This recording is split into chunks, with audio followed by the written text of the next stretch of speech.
Entonces, queridos hermanos, hoy día vamos a continuar estudiando lo que es escatología.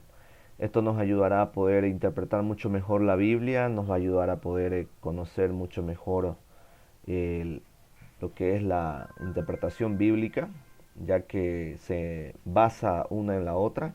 No podemos desligar la escatología de la historia ni la historia de la escatología.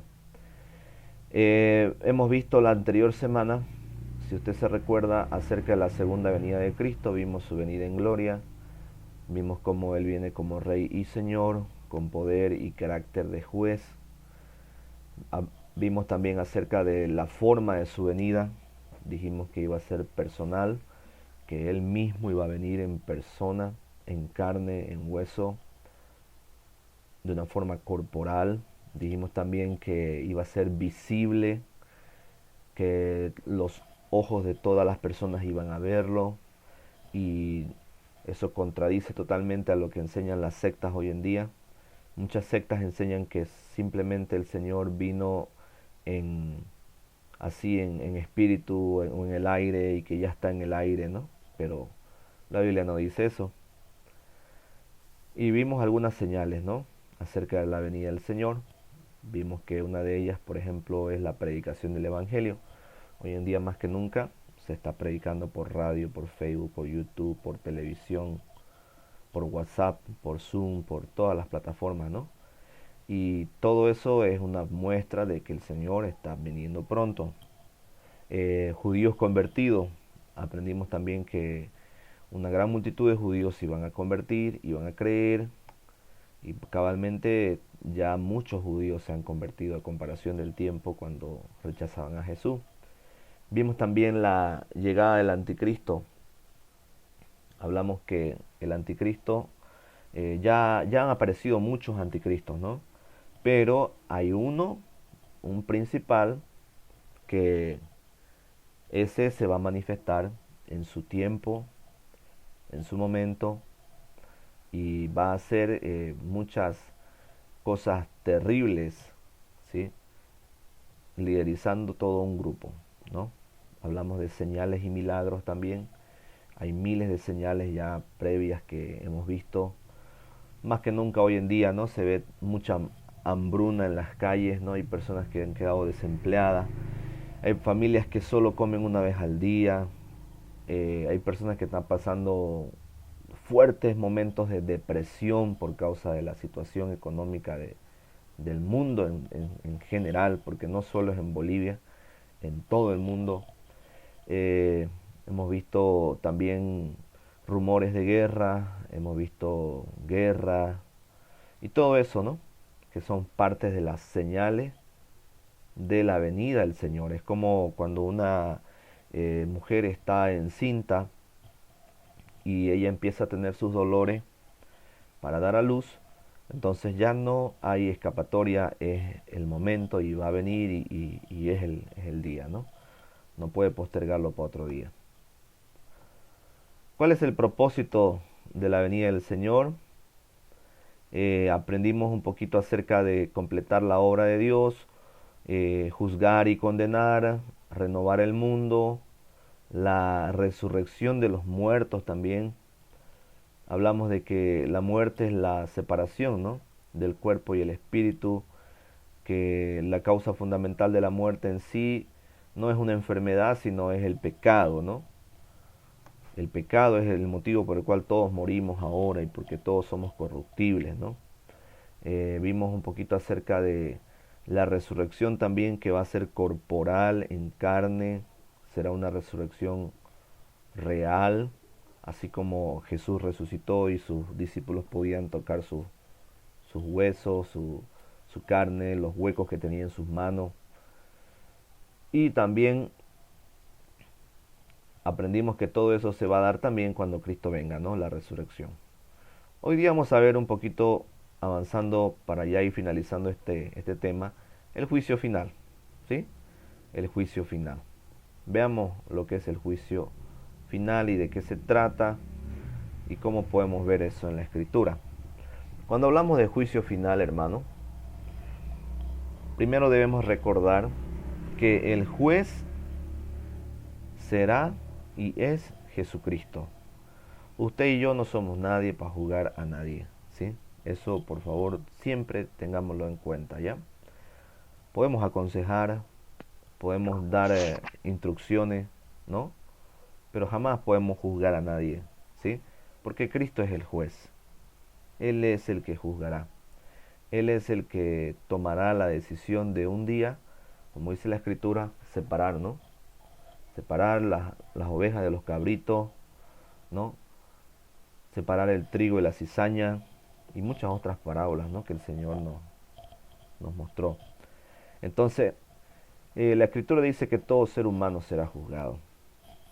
Ahí van a entrar ateos, ahí van a entrar personas que son idólatras, que adoran al sol, a la luna, personas que están metidos también en el satanismo, que están haciendo sus prácticas, sus rituales, sus, sus conjuros, sus diferentes acechanzas que hacen los satanistas, sacrificios incluso, muchos de ellos sacrifican, ¿no? Una vez al año sacrifican a una persona.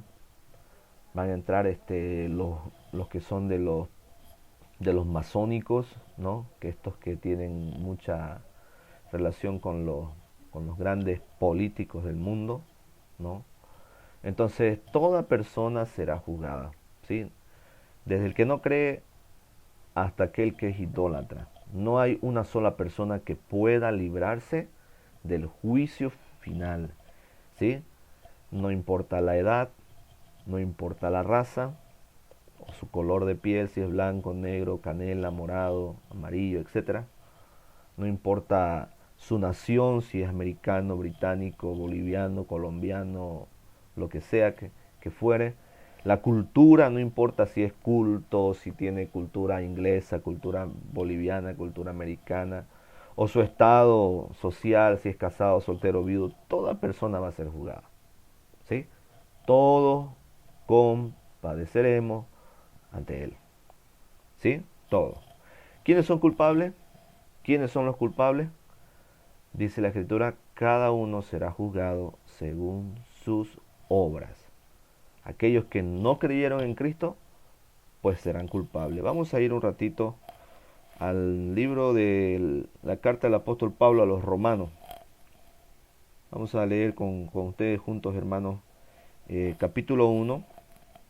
Por favor, todos váyanse a Romanos capítulo 1. Y vamos a leer aquí prácticamente todo el capítulo 1.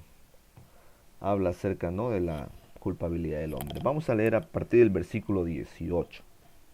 ¿Me siguen en la lectura? ¿Listo? Todos conmigo. ¿Me están escuchando? Capítulo 1, versículo 18. ¿Sí? ¿Me escuchan, hermano? Sí, hermano, lo escuchamos. Ya, muy bien. Sí, lo escuchamos, hermano. Muy bien. Leamos. Romanos 1, 18. Escucha, hermano. Muy bien. Porque la ira de Dios se revela desde el cielo contra toda impiedad e injusticia de los hombres, que detienen con injusticia la verdad. Porque lo que de Dios se conoce, les es manifiesto, pues Dios se lo manifestó. Porque las cosas invisibles de Él, su eterno poder y deidad, se hacen claramente visibles desde la creación del mundo, siendo entendidas por medio de las cosas hechas, de modo que no tienen excusa. Pues habiendo conocido a Dios, no le glorificaron como a Dios, ni le dieron gracias, sino que se envanecieron en su razonamiento, y su necio corazón fue entenebrecido. Profesando ser sabios, se hicieron necios, y cambiaron la gloria del Dios incorruptible en semejanza de imagen del hombre corruptible, de ave, de cuadrúpedo y de reptiles. Por lo cual también Dios los entregó a la inmundicia en las concupiscencias de sus corazones, de modo que deshonraron entre sí sus propios cuerpos, ya que cambiaron la verdad de Dios por la mentira, honrando y dando culto a las criaturas antes que al Creador, el cual es bendito por los siglos. Amén. Usted puede ver este capítulo 1 de una forma muy clara que muestra la realidad de la humanidad. En otras palabras, se habla aquí de ya había homosexualismo, había lesbianismo, había todo tipo de inmoralidades, había las amalgamaciones, un montón de cosas, hermano. Y todo lo explica el apóstol Pablo diciendo que por causa de ello, pues es que Dios un día juzgará al mundo, ¿sí? Hay muchas personas que tienen un concepto equivocado de Dios. Piensan que Dios es bueno, misericordioso, maravilloso y que nunca los va a juzgar. Ese es el gran problema, hermano. Pensar que Dios nunca va a juzgar. Pensar que Dios nunca hará justicia. Dios es bueno, es maravilloso, es todo lo bueno que podamos decir, pero también Dios es justicia, ¿no? Y eso es lo que a muchas personas no les gusta escucharlo, pero es la verdad. También un día Él será juzgando a las naciones.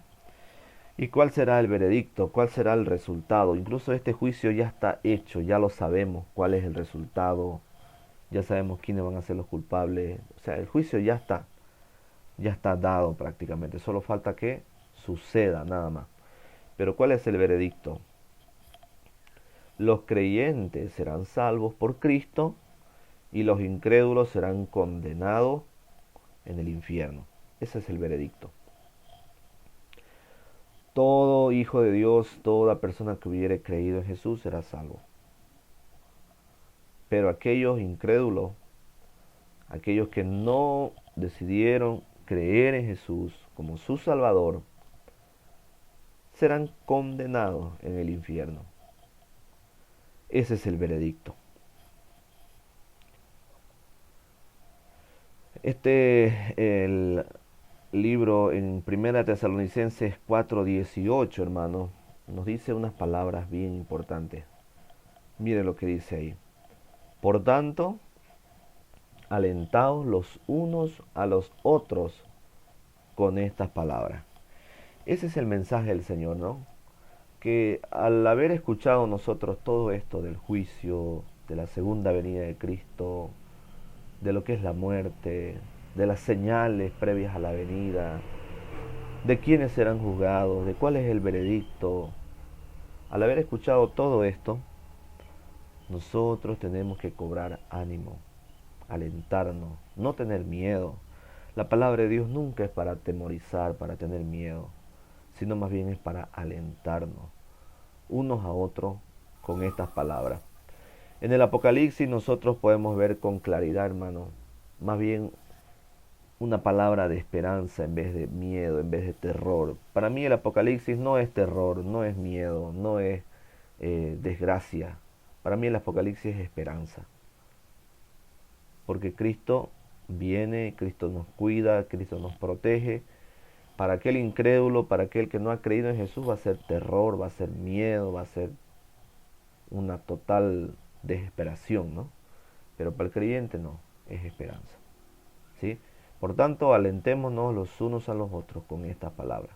Animémonos, fortalezcámonos, busquemos más de Dios. Al saber que Cristo viene pronto, busquemos más de Dios.